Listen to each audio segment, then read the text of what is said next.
네, 이번에는 이번 붕괴 사고 문제점에 대해 전문가와 자세한 이야기 나눠보겠습니다. 한국재난안전기술원 이사장을 맡고 있는 송창혁 광주대 건축공학부 교수 나와 있습니다. 어서 오십시오. 예. 네, 어제 사고 현장을 가보셨을 텐데 네. 어떤 상황입니까? 굉장히 참담했고요. 있어서는 안 될 그 후진국형 그 사고입니다. 일반적인 그 해체 공법도 아니고, 일반적인 해체 공법은 보통 5층짜리다 그러면 위에서부터 잘게 이 구조물을 철거를 해서 밑으로 떨어뜨려서 수직으로 이렇게 하는 것인데, 네. 이번 거 같은 경우는 그런 그 밑에 맨 꼭대기에 이렇게 공투라고 하는데, 공투라든가 공육자리 조그만한 포크레인을 두는 것이 아니라 옆에 흙을 쌓아가지고 한 3층 높이까지 흙을 쌓은 다음에 공텐짜리 좀 큰 포크레인 장비를 이용해서 한꺼번에 공사를 하다가 이 흙이 미는 측면의 하중과 그 작업 하중이 콤비네이션으로 돼서 이게 건물이 버스 정류장 쪽으로, 인도 쪽으로 붕괴된 것 같습니다. 앞서 보도에서도 그렇고 말씀하신 것도 들어보면 철거 방식 자체에 그런 문제가 있었던 건가요? 그렇습니다. 철거 자체가 일반적인 방법이 아니고, 원래 안전을 하려면은 비용이 좀 많이 들고요. 네. 안전을 하려면 시간이 충분히 필요하고, 안전하려면 복잡한데, 여기 같은 경우는 공사비도 절감하려고 했고 공사를 단축하려다 보니까 무리하게 이렇게 시공한 것 같고요.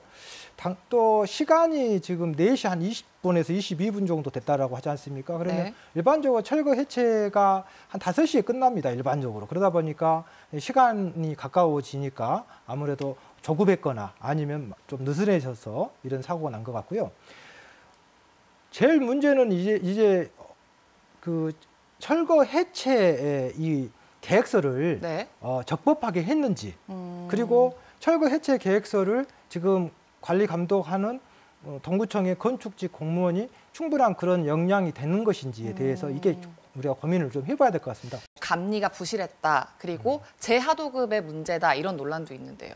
그런 것들은 이제 사후 조사를 좀 해봐야 되겠지만은, 일단 첫 번째는 그 철거 해체 계획서도 건축사가 했고, 네. 감리도 건축사가 했다고 하는데, 저는 이게 이제 이 해체 공학 자체가, 철거 공학 자체가 굉장히 파괴 메커니즘이 일반적인 건축 시공하고 틀립니다. 굉장히 어렵습니다. 왜냐하면 일단 설계 도면도 없고요. 네. 또 부식 메커니즘이 철근이 어디서 부식될지를 모르기 때문에 굉장히 불확실하거든요. 그렇기 때문에 굉장히 다양하게 공학적으로 접근을 했어야 되는데, 사실 건축사가 자격 자체는 현재 법상 문제가 없지만 디자인을 하는 건축사분이 과연 이런 해체 공학적인 것까지 할 수 있을 것인지, 그 부분을 조금 제가 의문시 됩니다.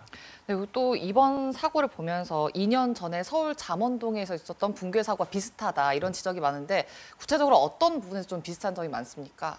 일단은 첫 번째는 지금 우리 사회가 노후된 시설물들이 쓰나미처럼 밀려오고 있지 않습니까? 네. 그러니까 과거에 신축만 했을 때하고 지금은 노후된 시설물들이 쓰나미로 밀려오기 때문에, 재난관리는, 이 재난은 빈도하고의 싸움이거든요. 노후 시설물들 그만큼 오기 때문에 우리가 그 부분에 대해서 충분히 해야 되는데, 문제는 서울시 같은 경우는 잠원동 사고 이후에 우리 국토부에서 관련된 법이 만들어졌지만, 네. 이 법에 한계가 있습니다.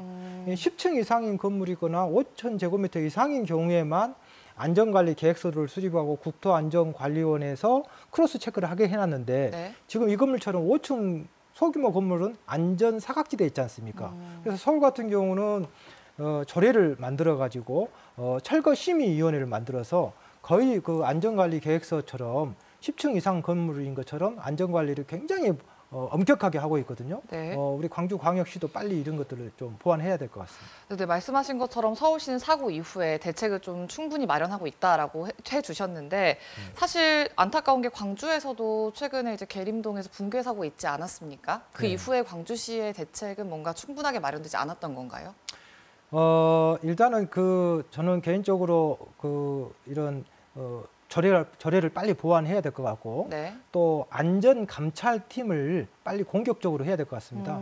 저희들이 이런 그 시설에 대해서 문제점을 보완하기 위해서 안전감찰팀 제도를 만들었거든요. 그래서 네. 17개 광역시도에 이런 안전감찰팀이 있는데 지금 광주광역시 같은 경우는 팀장님 포함해서 한 3명인 걸로 알고 있어요. 그 굉장히 적은 인원이 어떻게 이 광주광역시 전체에 이런 위험한 건물들을 적출을 하고 또 철거 계획서도 확인해야 되고 적법하게 시공한지도 확인해야 되고 인근에 또 이런 버스 정류장이 있었을 때는 그 대안을 뭘 해야 되고 이런 것들에 대해서 민관 전문가가 해가지고 적법하게 대응을 해야 될 것 같습니다. 네, 말씀하신 것처럼 제도적인 보완도 물론 필요하겠지만 이번에 뭐 어제 이제 재개발 사업자 현대산업개발 회장도 직접 광주에서 사과를 하기도 했지만 이런 붕괴 사고 문제 계속 반복되지 않습니까? 안전한 문화가 정착이 되려면 건전한 세대가 다음 세대에 그런 것들을 제대로 학습을 시켜줘야 되는데 우리는 끊임없이 반복된 게 잘못된 것을 가르치고 있는 거죠. 저는 이런 분노와 이런 반복된 재난에 대해서 제대로 좀 학습을 시켜줘야 되겠다 이렇게 생각합니다.